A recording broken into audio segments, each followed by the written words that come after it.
बच्चों का एडमिशन कहाँ कराऊं, समझ में नहीं आ रहा है। इसमें परेशान होने की क्या बात है। अपने बच्चों का एडमिशन मिनरवा पब्लिक स्कूल आवासीय बसंतपुर में कराएं। 27 वर्षों से क्षेत्र का यह विद्यालय गौरव है, जिसमें पढ़कर दर्जनों IAS, IPS, डॉक्टर, इंजीनियर बने हैं। नामांकन के लिए आज ही संपर्क करें मिनरवा पब्लिक स्कूल आवासीय बसंतपुर सिवान। सिवान शहर के महादेवा शिव मंदिर में रविवार को मकर संक्रांति उत्सव के अवसर पर राम खिचड़ी सहभोज का आयोजन किया गया। यह कार्यक्रम राष्ट्रीय स्वयंसेवक संघ सिवान इकाई के द्वारा किया गया। सर्वप्रथम भगवा ध्वज के साथ उपस्थित लोगों ने डॉक्टर विनय कुमार सिंह जिला करवा का बौद्धिक हुआ। उसके पश्चात सभी ने एक साथ बैठकर खिचड़ी का प्रसाद ग्रहण किया। सिवान से राजेश पांडे की रिपोर्ट। ओम सहना भवतु सहनौ भुनक्तु सह वीर्यं करवावहै तेजस्विनावधीतमस्तु मा विद्विषावहै। ओम शांतिः शांतिः शांतिः। ओम शांति शांति शांति।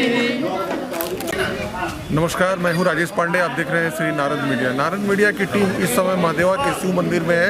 यहाँ पर एक खिचड़ी कार्यक्रम का आयोजन किया गया है, जो मकर संक्रांति का अवसर पर होता है, लेकिन काफ़ी ठंड के कारण यह कार्यक्रम जो है आज आयोजित किया जा रहा है। हमारे साथ डॉक्टर रविंद्र पाठक जी हैं। सर, ये बताया जाए इस तरह के कार्यक्रम का क्या मतलब है? ये मकर संक्रांति उत्सव यानी संक्रमण का भी उत्सव मनना चाहिए, क्योंकि हर समय समाज में संकट रहता है और उससे निकलने की व्यवस्था बननी चाहिए। तो ये एक सामाजिक समरसता का सहभोज का कार्यक्रम होता है। संकेतों में अपनी परंपरा में खिचड़ी में वो सारी चीज़ें मिला दी जाती हैं जो अलग अलग थाली में व्यंजन के रूप में होते हैं। वो एक सुपाच्य भोजन होता है स्वास्थ्य के लिए। हम लोगों के उत्सव व्यक्ति के विकास में, समाज यानी समष्टि के विकास में, प्रकृति यानी सृष्टि के विकास में और अध्यात्म के परम तत्व परमात्मा के नियमों के विकास में कहाँ संक्रमण हो रहा है, ये हमारे एक उत्सव का विषय रहता है। उन दोषों को ढूंढना और उनमें से बाहर निकलना। अगर हम इस स्वतंत्रता भारत में भी देखेंगे तो संक्रमण कैसा था। अपनी ही आज़ादी के बाद अपने ही शासन ने अपने संविधान में से कश्मीर को अलग कर दिया 370 लगा के। ये एक संक्रमण था। आज ही के दिन कश्मीर से 3.5 लाख लोग निष्कासित हो गए, वो भारतवासी 1990 को। और आज ही के दिन वो शाहीन बाग के जश्न के हिंदुस्तान भर में तैयारी जुलूस निकल रहे हैं। इस संकेत को समझना चाहिए कि संक्रमण समाप्त नहीं हुआ है। समाज का व्यक्ति के रूप में रोग मुक्त होने के लिए है, सामाजिक रोगों के लिए भी हमको जोड़ने की व्यवस्था है, प्रकृति से जोड़ने की व्यवस्था है।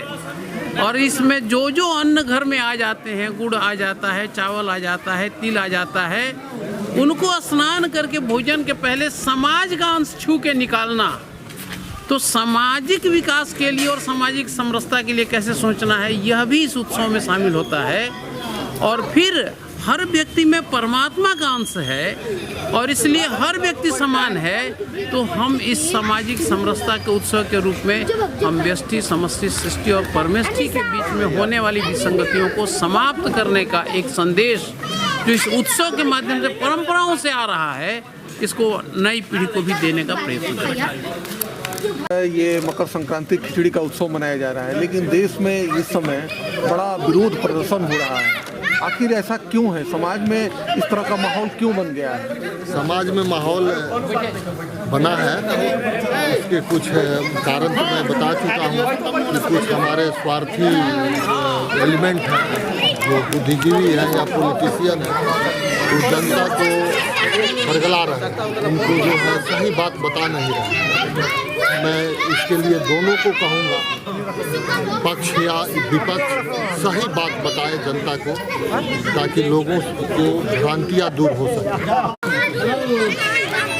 ये जो नागरिकता कानून बना है, देखिए उसके विरोधी जो लोग हैं उनकी मंशा जो थी इस देश में रोहिंग्या लोगों की बसाने की, अब उस पर पानी फिर रहा है।